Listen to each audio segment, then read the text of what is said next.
Neat ಹೆಸರಿನಲ್ಲಿ app ಪಕ್ಷದ ನಾಟಕ ಬಯಲು. ಮಿಸ್ ಇಂಡಿಯಾ ಸ್ಪರ್ಧೆಯನ್ನು ಬಳಸಿ ನೀಟ್ ಪ್ರಚಾರ ಮಾಡಿದ ಆಪ್. ವಿಷಯ ಬಯಲಾಗುತ್ತಿದ್ದಂತೆ ಆಪ್ ಪಕ್ಷದ ಎಕ್ಸ್ ಖಾತೆಯಿಂದ ವಿಡಿಯೋ ಡಿಲೀಟ್.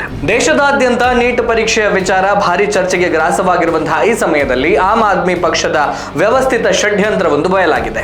ಇತ್ತೀಚೆಗೆ ಪಂಜಾಬ್ನ ಆಪ್ ಪಕ್ಷ ತನ್ನ ಎಕ್ಸ್ ಖಾತೆಯಲ್ಲಿ ನೀಟ್ ಪರೀಕ್ಷಾರ್ಥಿ ಅಂತ ಹೇಳುವ ಯುವತಿಯೊಬ್ಬಳ ವಿಡಿಯೋವನ್ನ ಬಿಡುಗಡೆ ಮಾಡಿತ್ತು. ಆಕೆ ಪಂಜಾಬ್ನ ಆಪ್ ಪಕ್ಷದ ಸರ್ಕಾರ ನೀಟ್ ವಿದ್ಯಾರ್ಥಿಗಳಿಗೆ ತುಂಬಾ ಚೆನ್ನಾಗಿ ಸಹಾಯ ಮಾಡ್ತಾ ಇದೆ, ಅದಕ್ಕಾಗಿ ಮುಖ್ಯಮಂತ್ರಿ ಭಗವಂತ್ ಮಾನ್ ಮತ್ತು ಅರವಿಂದ್ ಕೇಜ್ರಿವಾಲ್ ಅವರಿಗೆ ಧನ್ಯವಾದವನ್ನು ಅರ್ಪಿಸ್ತೇನೆ ಅಂತೆಲ್ಲ ಹೇಳಿದ್ರು. ನಂತರ ಆಕೆ ಯಾರು ಅಂತ ನೋಡಿದಾಗ ಆ ಯುವತಿ ಯಾವುದೇ ನೀಟ್ ಪರೀಕ್ಷಾರ್ಥಿ ಆಗಿರಲಿಲ್ಲ. ಆಕೆಯ ಹೆಸರು ಪ್ರತ್ಯಕ್ಷ ಅರೋರಾ ಆಗಿತ್ತು. 2017ರಲ್ಲಿ ಮಿಸ್ ಇಂಡಿಯಾ ಸ್ಪರ್ಧಾಳು, ಹಾಗೆಯೇ ಇನ್ಸ್ಟಾಗ್ರಾಮ್ ಇನ್ಫ್ಲೂಯೆನ್ಸರ್ ಆಗಿದ್ಲು.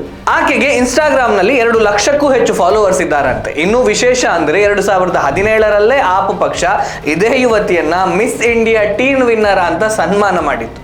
ಈಗ ಅದೇ ಯುವತಿಯನ್ನ ಸಾಮಾನ್ಯ ನೀಟ್ ಪರೀಕ್ಷಾರ್ಥಿಯಂತೆ ಆಪ್ ಪಕ್ಷ ಬಿಂಬಿಸಲು ಹೊರಟಿದೆ. ಈಗ ಈ ವಿಚಾರ ಬಟಾಬಯಲಾಗಿ ಆಪ್ ತನ್ನ ಸಾಮಾಜಿಕ ಜಾಲತಾಣದಲ್ಲಿ ಹಂಚಿಕೊಂಡಿದ್ದ ವಿಡಿಯೋವನ್ನ ಡಿಲೀಟ್ ಮಾಡಿದೆ. ಈಗ ಪ್ರಶ್ನೆ ಏನು ಅಂದ್ರೆ, ಪಂಜಾಬ್ ಸರ್ಕಾರ ಇನ್ಸ್ಟಾಗ್ರಾಮ್ ಇನ್ಫ್ಲೂಯೆನ್ಸರ್ ಗಳಿಗೆ ಹಣ ನೀಡಿ ನೀಟ್ ವಿದ್ಯಾರ್ಥಿಗಳ ಬಗ್ಗೆ ಕನಿಕರ ಹುಟ್ಟಿಸುವ ರೀತಿಯಲ್ಲಿ ನಾಟಕ ಯಾಕೆ ಮಾಡ್ತಾ ಇದೆ ಅನ್ನೋದು.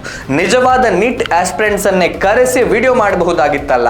ತನ್ನ ಪ್ರಚಾರಕ್ಕಾಗಿ ಸ್ಕ್ರಿಪ್ಟೆಡ್ ವಿಡಿಯೋವನ್ನ ಯಾಕೆ ತಯಾರಿಸ್ತಾ ಇದೆ?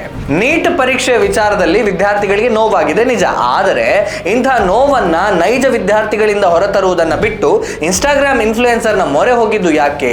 ಬೇಗ ಪ್ರಚಾರ ಸಿಗ್ತದೆ ಅಂತನಾ? ಆದ್ರೆ ಇದರಿಂದ ನಗೆಪಾಟಲ್ಗೆ ಈಡಾಗಿದ್ದು ಆಪ್ ಪಕ್ಷವೇ ಹೊರತು ನೀಟ್ ವಿದ್ಯಾರ್ಥಿಗಳಲ್ಲ.